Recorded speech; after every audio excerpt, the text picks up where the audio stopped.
Exercise 5A on set notation and sets of numbers on page 170 of your textbook.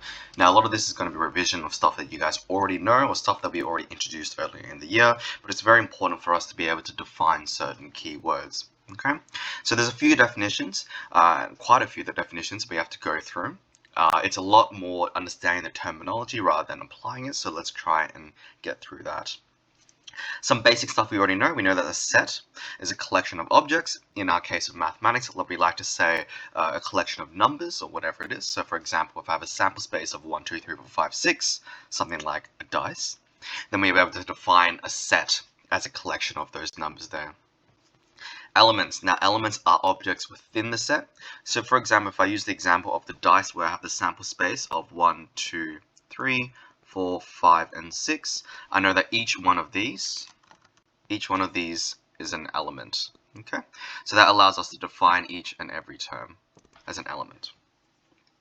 A subset is where all elements are contained in another element. So if I look at this example over here, we can see that B, this set of B, is contained within the set of A, and therefore we can describe A, or sorry, I should say describe B as a subset of A, and we can define that by writing B, the subset symbol, A. So therefore we're saying that B is a subset of A, or B is a part of A. Okay. Now we've done this before, very minimally, but I do want to explain it again. If X is an element of a set A, we write X is an element of A. We've done something very similar before. We've done something like this, where X is an element of R.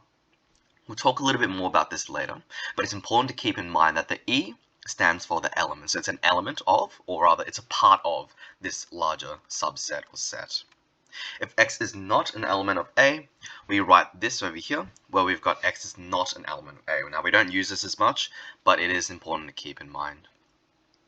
These two terms over here, the next two terms, are quite important. We will address these later on in the year as well, so make sure you do have a recollection of what these terms mean. Intersection versus union. Okay, so intersection is when we're describing a set of elements that's common to two different sets. Okay, now the symbol we use is this one over here, that's shown by an upside down U. It's an intersection, or oftentimes you'll see and. So this and that, or set and, what element is part of set B and A. Alright, so an intersection includes the areas that are overlapped. If I look at this example over here, where I've got certain numbers, I know that the intersection of A and B, or in other words I can write out as A intersection B, is going to be the numbers in the middle as 1, 3, or 5. So those are the numbers that are a part of A and B.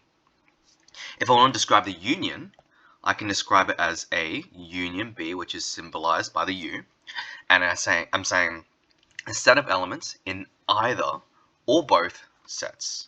Okay, so we're saying, well, it's either in A, either in B, or it's in both. In other words, you'll see that we've got the English word of or over there. I know that the set of A union B is the same as, I'm going to write this in order, 1, 2, 3, 4, 5, 7, and 9. So we're saying that numbers that, or elements that are part of both or part of either A or B. Okay. A disjoint is if we've got two sets that have no elements in common and completely disjointed. It's quite kind of intuitive. So we can write A intersect B is null or empty set, and we use the symbol there with the circle with a line in the middle to describe an empty set. So there's nothing in the middle because they don't overlap at all, they're disjointed. And finally, set difference is if we're looking at two sets where we're saying what is the difference between the two of them.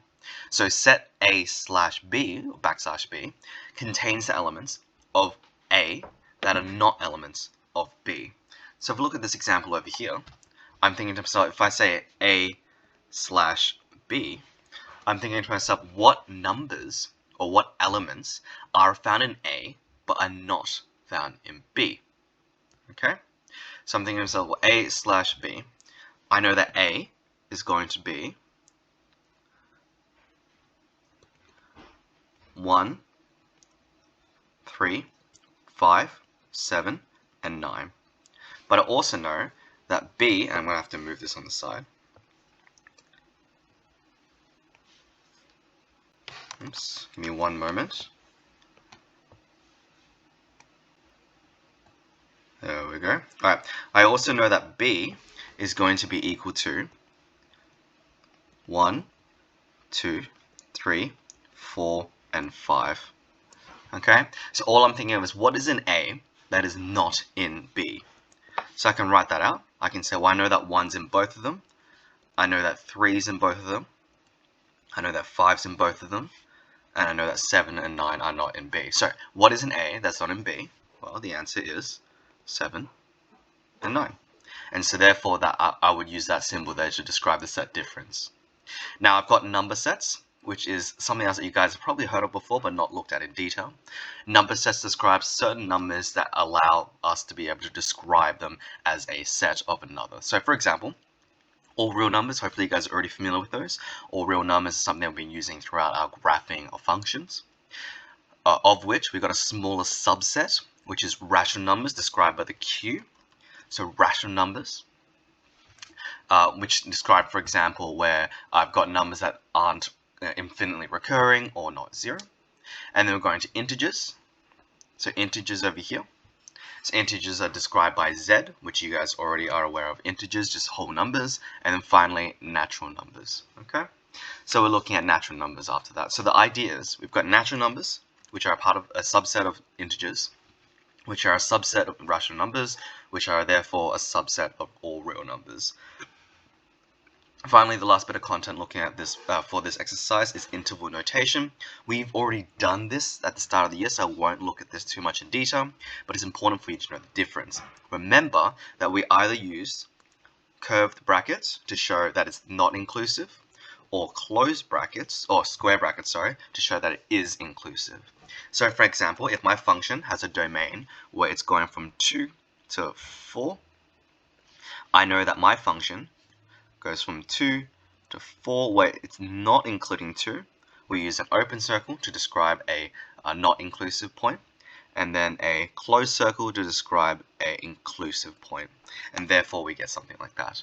Remember that positive and negative infinity do not have a definitive number, so we use curved brackets there.